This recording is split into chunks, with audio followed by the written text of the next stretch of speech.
Барлықтарыңызға ассалаумалейкум. Бүгін индийский блюдо дайындаймыз. Ең алдымен қамырын илеп дайындап қоямыз. Ол үшін ұнға тұз қосылған суды құйып, жақсылап қаттырақ қамыр илейміз. Иленген қатты қамырымызды пакетке салып, 20 минутқа тындырып қоямыз. Иленген қамырымызды қайтадан пакеттен алып, жақсылап илеп, пакетке салып, тағы да жарты сағатқа қойып қоямыз. Енді салмасын дайындауға кірісеміз. Ол үшін етті ұсақтап кубик қылып тураймыз.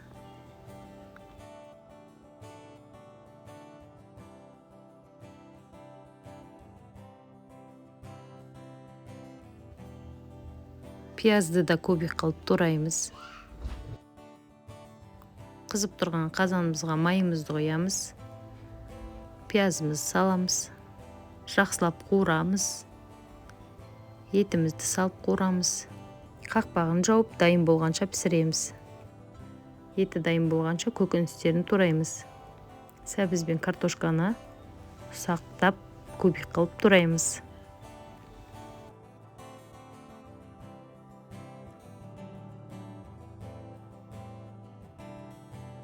Қамырымызды жұқа қылып, жақсылап жайып шығамыз.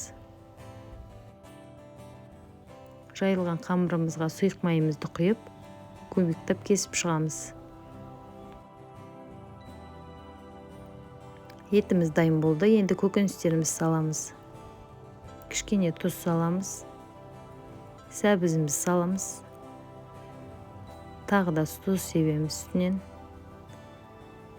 Картошкамызды саламыз. Тағы да тұз сеуіп, үстіне жарты кесе ыстық су құйып,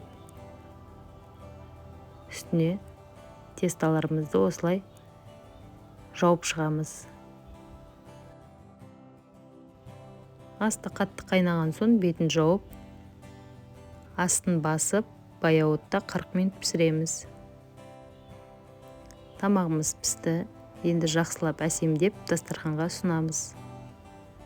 Менің каналыма жазылып, лайк басып қолдап кетуді ұмытпаңыздар. Барлықтарыңызға ас болсын.